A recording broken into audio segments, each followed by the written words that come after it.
네, 여러분 안녕하십니까. 4월 21일 월요일 아침 매일 성경 묵상 함께 나누겠습니다. 오늘은 누가복음 24장 13절에서 35절까지 말씀을 함께 살펴보겠습니다. 제가 앞부분을 읽습니다. 그날에 그들 중 둘이 예루살렘에서 25里되는 엠마오라 하는 마을로 가면서 이 모든 된 일을 서로 이야기하더라.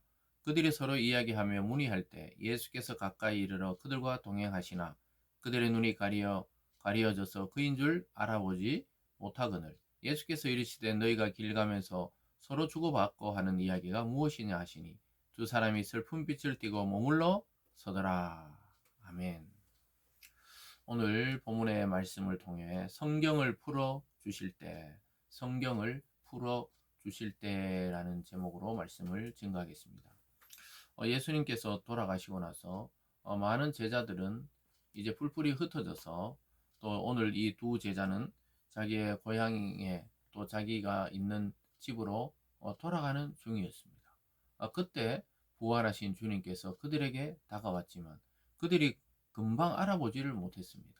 여러분, 이 사실을 통해서 우리는 부활의 몸은 우리가 지금 보고 있는 이 몸이 아니라는 사실을 우리가 알 수가 있습니다.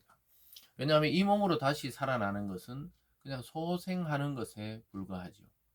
그러나 우리가 부활의 몸은 소생이 아니라 완전히 새로운 몸으로 탄생하는 것이기 때문에 죽음이 없는 몸으로 탄생합니다. 그래서 대부분 이 성경의 이 복음서들을 보면 예수님이 부활하신 이후에 갑자기 나타나실 때 그 모습을 보면서 예수님이라고 생각을 못 한다는 거예요. 그래서 우리는 이것을 통해서 영광스러운 몸으로 또 완벽한 몸으로 변화되었다는 사실을 깨닫게 됩니다. 저와 여러분의 부활의 몸도 그런 것입니다. 우리가 지금 보는 이 몸으로 다시 살아나봐야 다시 썩고 죽고 그럴 뿐이죠. 그것은 소생이지 부활이 아니죠.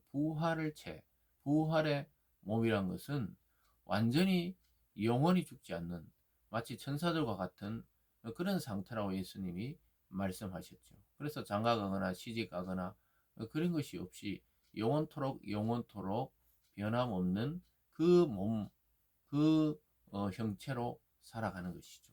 그래서 우리가 지금 생각해내고 상상해내는 그러한 이 부활의 몸이 아니라는 거예요. 사실은 알 수 없는 것입니다. 오직 이 성경에서 말씀하는 예수 그리스도가 부활하신 그 모습들을 통해 우리가 유추해 볼 수 있는 거지만은 이 몸을 가진 우리가 그 몸을 이해한다는 것은 불가능하다는 것을 알게 됩니다. 어쨌든 예수님이 나타났는데 못 알아봅니다. 16절에 그들의 눈이 가리어서 그인 줄 알아보지 못하거늘 이렇게 말합니다. 그러면서 예수님이 너희들이 서로 주고받는 게 무슨 일이냐 하니까 그들의 얼굴을 보니 슬픈 빛을 띄었다는 거예요.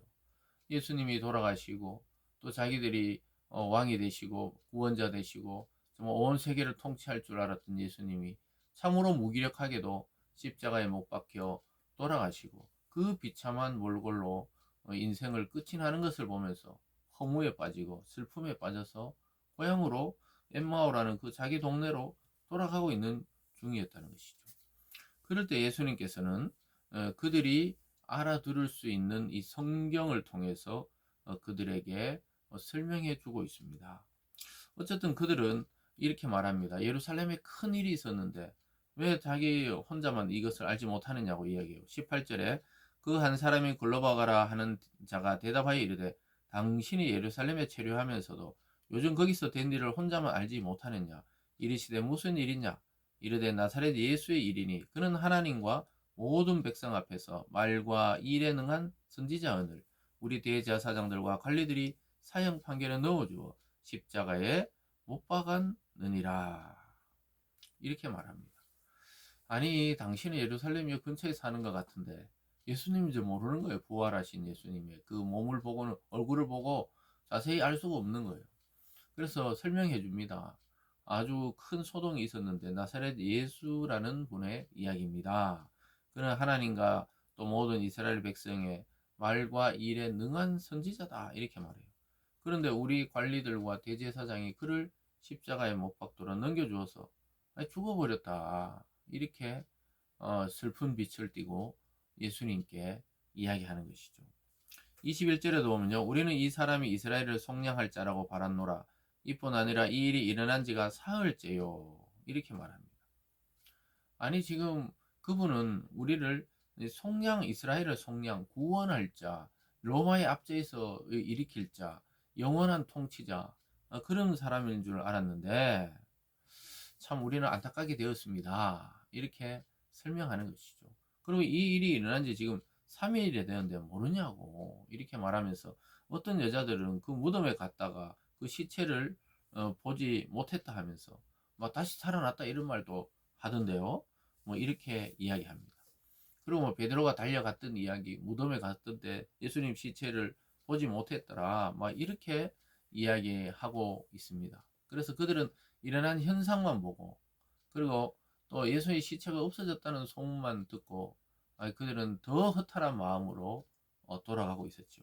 그럴 때 예수님께서는 그들에게 성경 말씀을 통해 영적인 눈을 띄워주고 있습니다.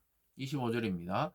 이르시되 미련하고 선지자들이 말한 모든 것을 마음에 더디 믿는 자들이여, 그리스도가 이런 고난을 받고 자기 영광에 들어가야 할 것이 아니냐 하시고, 이에 모세와 모든 선지자의 글로 시작하며 모든 성경에 쓴 바 자기에 관한 것을 자세히 설명하시니라.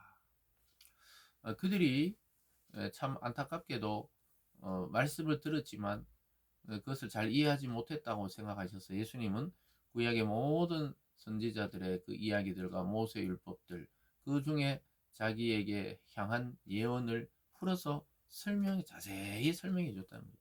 그러니까 성경을 풀어서 자세히 설명해 주면서 그들의 눈이 뜨여지기를 바랐던 것이죠.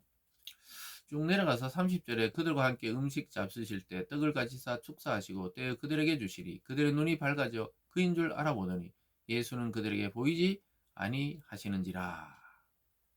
사랑하는 여러분, 예수님께서 성경을 풀어줘도 잘 모르고 또 때가 저물어서 같이 이제 식사합시다 하고 그들이 막 강건하니까 예수님이 그때야 떡을 떼어주고 가지사 축사하셔서 그들에게 떼어주는 모습 속에 주님을 발견한 거예요. 왜냐하면 주님이 살았을 때 하시던 그 일을 통해 눈을 뜨게 된 겁니다. 오병이의 기적, 마지막 만찬, 또 오늘 부활하시고 자기들에게 떼어주는 모습을 보면서 눈이 밝아졌다 그래요. 그들의 눈이 정말 어두워서 예수를 못 알아봤습니까? 그것이 아니죠. 부활하신 주님, 부활하신 그 몸도 못 알아봤지만 부활에 대해서 그들도 믿음을 가지지 못했다고 예수님께서 말씀하셨죠. 그래서 왜 더디 믿느냐? 왜 이 눈을 띄우지 않냐? 그래서 성경을 쫙 이야기하니까 또 떡을 떼서 그들에게 축도하시고 이렇게 하니까 눈이 밝아져서 그인 줄 알아봤더니 예수는 이미 보이지 않았더라. 부활하신 주님은 또 다른 자들에게 소식을 전해야 되기 때문에 순식간에 사라져 버렸어요. 그래서 그들은 이 일을 통해 그들은 다시 예루살렘으로 곧장 왔던 길을 돌아갑니다. 근데 서로 이렇게 말하죠. 32절에 그들이 서로 말하되 길에서 우리에게 말씀하시고 우리에게 성경을 풀어 주실 때 우리 속에서 마음이 뜨겁지 아니하더냐. 아주 중요한 이 성경의 구절입니다. 주님이 다른 이야기 아니라 구약의 모든 예언을 풀어서 설명해 줄 때 자기들은 마음이 뜨거웠다는 거예요. 여러분 이것을 우리는 영적 부흥이다. 또 심령의 부흥이다. 이렇게 표현하기도 합니다. 저와 여러분이 이 시간 말씀을 듣고 또 주일날 설교를 듣고 또 때로는 홀로 성경을 읽을 때 마음이 뜨거워지고 눈물이 나고 감동이 일어날 때가 있죠. 그게 부흥의 시작입니다. 주님을 인격적으로 바라보고 다시 만나고 성경을 풀어주시는 그 성령의 영감을 통해 우리가 은혜를 받는 것이죠. 이들이 지금 그걸 경험했다는 거예요. 그 뜨겁지 아니하더냐. 아, 예수님이셨구나. 예수님이 진짜 살아나셨구나. 예수님이 우리 옆에서 성경을 풀어줄 때 우리의 마음은 뜨거워졌다는 거예요. 그러면서 그들은 이 소식을 가만히 앉아서 전하지 아니할 수 없죠. 그래서 즉시 다시 돌아갑니다. 거기 보면요. 33절입니다. 곧 그때로 일어나 예루살렘에 돌아가 보니 열한 제자 및 그들과 함께한 자들이 모여 있어 말하기를 주께서 과연 살아나시고 시몬에게 보이셨다 하는지라. 두 사람도 길에서 된 일과 예수께서 떡을 떼심으로 자기들에게 알려지신 것을 말하더라. 그래서 예루살렘으로 25리나 되는 거리를 또 걸어갔습니다. 그래서 요즘 보면 한 10km 정도 되는 거리를 뭐 2~3시간에 걸쳐서 다시 뭐 달리듯이 돌아가 보니까 이 베드로도 봤다 그러고 자기들에게도 나타나셔서 떡을 대주실 때 우리가 깨달았다 그러고 진짜 예수님이 부활하셨다는 소식을 이 두 제자도 전하게 됩니다. 그래서 온 사람들이 기뻐하며 진짜 이때부터는 이 사도들이 달라지기 시작하시는 것이죠. 사랑하는 여러분, 부활주의를 지내고 오늘 첫날에 우리가 성경을 풀어주실 때 그인 줄 알아봤듯이 성경을 통하지 않고는 예수 그리스도가 누구신지 알 수 없고 나는 누군지도 알지 못하고 하나님의 존재도 알 수가 없습니다. 그냥 막연하게 그냥 신앙생활하고 막연하게 살아가는 것이죠. 여러분 꾸준히 성경을 읽으십시오. 예수님을 믿고 하나님을 믿고 교회 다닌다 하면서 성경을 읽지 않는다. 그건 거짓 신앙인일 경우가 많이 있습니다. 왜냐? 그건 자기 감정이나 자기 종교심으로 하나님을 믿는 것이지 진짜 하나님을 믿으려면 성경 속에 들어가서 성경이 말씀하시는 하나님, 성경이 말씀하는 예수, 그가 누군지 그거 참되게 믿어야 되지. 아니 그렇지 않으면 내가 만들어낸 예수, 내가 만들어낸 하나님을 믿기 십상입니다.